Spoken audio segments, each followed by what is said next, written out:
Hello everyone and welcome back to another video. In today's video we are going to be taking a look at the strongest Smash game within Smash Ultimate, and what I mean by that is we're going to be taking a look at the original releases of the roster, so the characters that came out within the respective games. So every character that came out in Smash 64 will be the 64 team, same thing for Melee, Brawl, Smash 4, and Ultimate. We're going to be looking at all that. We're going to be looking at the three best characters from that game, the three weakest characters, and then overall comparing which Smash game is the strongest. Let's get right into it, starting with Smash 64. Also, the way echoes are going to work is if they're actually different like Chrom and Ken are, then they'll come out in Ultimate, but if they're the same like Dark Samus or Daisy, then they're just going to stay within their original names. Thought I should mention that, but now we're actually going to get into it. So we have three tiers. We have the broken tier, the good tier, and the bad tier. Broken tier is just S tier to top 10. Good tier is A tier to B tier, and bad tier is C tier and lower. If you're wondering where I got these like placements, this is just from my tier list that I did recently. I think it's pinned somewhere on the channel. But in the bad tier, this isn't just bad characters. This is just like the bottom half of the game. You're going to see some decent characters within the bad tier, but in a game like Ultimate, like the top tiers are so broken that even though the bad tiers have some options, they kind of pale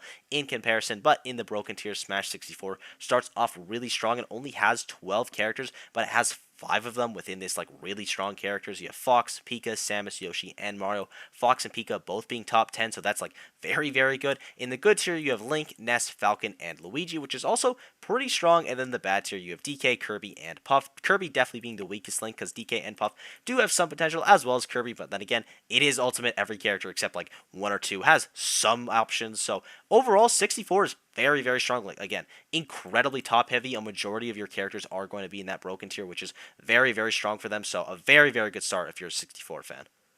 Up next is Melee with 14 characters. You have Peach, Sheik, Young Link, Roy, and Game & Watch in the broken tier. Good tier has Bowser, Falco, Pichu, and Ices. And bad tier, and it gets rough, has Ganon, Marth, Zelda, Doc, and Mewtwo. Now, I could honestly see Mewtwo being moved up to the good tier. I just have him in the bad tier because I had him at like I think top of C tier in my video. So for the sake of consistency, I'm going to keep him within this bad tier, but I could definitely see arguments for the good tier. Marth, I could also maybe see arguments for. I'm a super big Marth hater. I think that character is awful, but like he does have some pretty high highs, so if you want to put him in good tier, I think that's okay as well. But then you have Ganon, Zelda, Doc, who are definitely bad tier. All those characters are like bottom tier, just abysmal, like have basically no options, very weak, and that hurts Melee a lot. Even though it has a good broken tier, like your bad tier being that weak does hurt, but it's also only again 5 characters out of 14. It isn't bad. It could be worse, but like not a super strong start. Your good tier is also just like it's okay. Like Bowser and Falco are actually pretty good strong characters, and then Pichu and Ice Climbers, I think those characters have a lot of potential, especially Ice Climbers.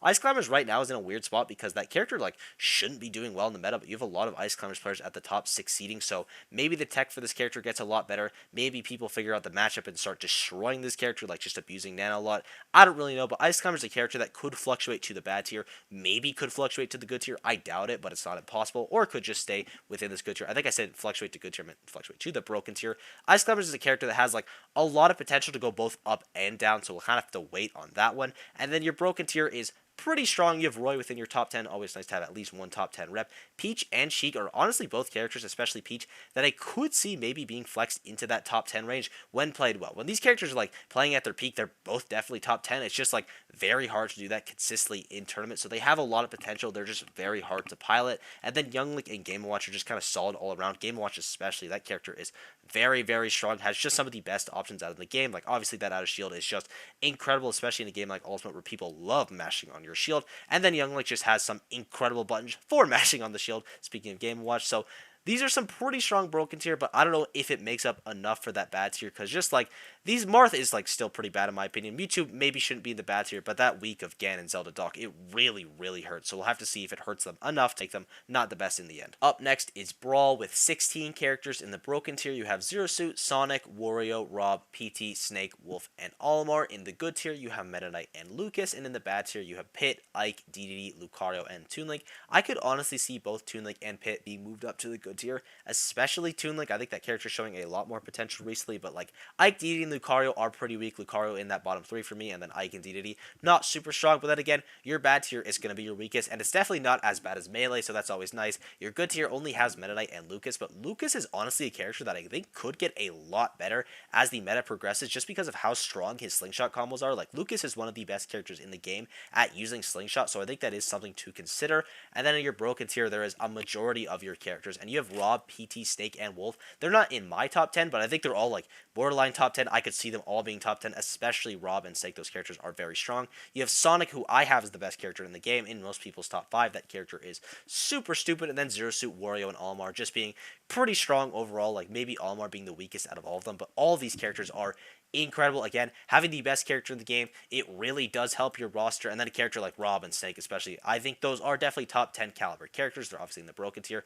Everyone in this broken tier is very good. Brawl has a majority of the characters in this broken tier, so that is very, very strong for Brawl. Its bad tier, while it does have a very weak Lucario, isn't the worst, and then its good tier basically doesn't exist, only having 2 characters in it. So Brawl is like looking very, very strong. Also, I just straight up forgot to mention Diddy, so that's my bad. He's in the broken tier. This character is incredible. He does very, very well against swords, as well as having a combination of Monkey Flip and Banana. Banana wants you to be in shield. Monkey Flip wants you to not be in shield. That combination is so incredibly scary. Has very strong combos. His burst range is super, super big. Like, Diddy Kong is an absolutely broken character. Not quite within that top 10, but a very strong contender. And makes Brawl look even better. So, sorry I forgot to mention him. Hopefully he's the only character I forgot. Back to the video. Up next is Smash 4. With 20 characters in the broken tier, you have Lucina, Greninja, Shulk, Pac-Man, Cloud, Palutena, and Mii Brawler. In the good tier, you have Ryu, Rosalina, Bayonetta, Mega Man, Wii Fit, Corrin, and Mii Gunner. And in the bad tier, you have Bowser Jr., Duck Hunt, Little Mac, Robin, Villager, and Mii Swordsman. Now, the bad tier does hurt having 3 bottom 10 characters and 2 bottom 5 characters. Like,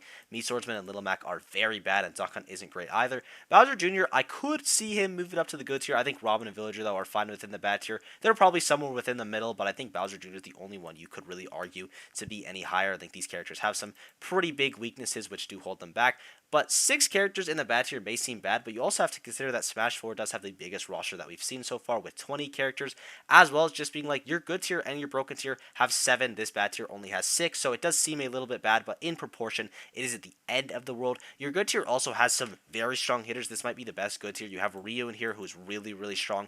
Bayonetta, who is really strong. Mega Man, who has a lot of potential. Corrin, like those are all very good tier. Those are like your top of your good tier, some of the best you could have. And then Wii Fit, Mii Gunner, and Rosalina are all decent characters. They have some potential, but like these other 4 that we mentioned, they could honestly all be moved up to the broken tier because they have a lot of potential, some very, very strong options, as well as Wii Fit and Rosa having like some potential as well. I think Mii Gunner is probably going to stay within that good tier for the majority of Ultimate, but like they have some tech, they have some pretty decent setups, so like your good tier is looking pretty strong, probably the strongest we've gone over so far, and the broken tier is also very, very strong. You have multiple top 10 caliber characters. I only have Pac-Man in my top 10, but I think, or I have Pac-Man and Cloud in my top 10, so that's 2 top 10 characters. I think Palutena, Shulk are all top 10 caliber. Brawler honestly could be top 10 caliber because he is like very, very strong. Like his bread and butters are absolutely insane. It has some of the best kill confirms in the game. And then Lucina, again, also could be top 10 contender. You have a lot of top 10 contenders. Pac-Man and Cloud are already in my top 10. I think a lot of people have Paulo. Greninja as well, just a strong character. Probably the weakest out of the broken tier, but like if Greninja is your weakest character within a tier, that is a very, very good sign. Like Smash 4 has 6 characters that could be considered top 10 and 2 characters which I have top 10, so that is like very, very good for them. Pac-Man and Cloud are super important in the current meta. We've seen the things Spark do with that character. Palutena is super consistent. Kind of already talked about the Mii Brawler bread and butters, but like they're really dumb. Monado Arts are very stupid. Greninja players, low key, if Greninja players, I think they're just bad. They need to just do foot out of shield. I know it's hard in certain characters, but like that character is going to skyrocket once people figure it out because you can't just mash on Greninja's shield now, which is like probably his biggest weakness. So I think all of the characters, honestly, in the broken tier could not only get better, but they're already insane. So Smash 4, even though it does have some very weak characters, its strong characters make up for it pretty well. And for the final game of Ultimate with 20 characters, you have Joker, Kazuya, Steve, Min Min, Terry, Sora, and Aegis within that broken tier. Your good tier has Chrom, Ken, Inkling, Sephiroth, Hero, and Byleth. And your bad tier has Plant, Banjo, Belmonts, Ridley, Incineroar, Isabel, and Carol. Now for your bad tier, it is fairly weak with Plant, Banjo, and Isabel all being bottom 10. Banjo and Plant both arguably being bottom 5. But Belmont, Ridley, and Carol are actually fairly strong. Belmont's especially, I think he could definitely break into that good tier. I could see Ridley in it. I don't know about Carol being moved up, but like he's definitely towards the higher end of that bad tier, at least in like the middle part of it. So your bad tier, even though it does have some weaker candidates with like especially Plant Gwent and Banjo. Belmont really and K. Rool, they do hold it up a little bit again, especially Belmont. I probably, if I had to move up one character to the bad tier, or rather bad tier to good tier, throughout this entire video, it'd probably be Belmont or like maybe Mewtwo. Your good tier has Chrom, Ken, Inkling, Sephiroth, Hero, and Byleth, and this is again one of the best good tiers in the entire game. Like Chrom is a very solid character, even with his big flaw. Ken has a lot of potential. Inkling's very good. Sephiroth, I'm kind of a Sephiroth hater. I think a lot of people might even have him in that broken tier because he has a lot of potential. Same thing with Byleth as well. Both those characters have shown some very good strengths, and Hero is also very good. Like all of these characters are pretty much, I think they're actually all A tier, so they're just barely missing that broken tier caliber. So that is something to consider. Like they're fairly close to the top. They're on the higher end of the good tier. So Ultimate probably has the best good tier in the game. It's either Ultimate or Smash 4, so that's always worth points. But what makes Ultimate so strong is its broken tier.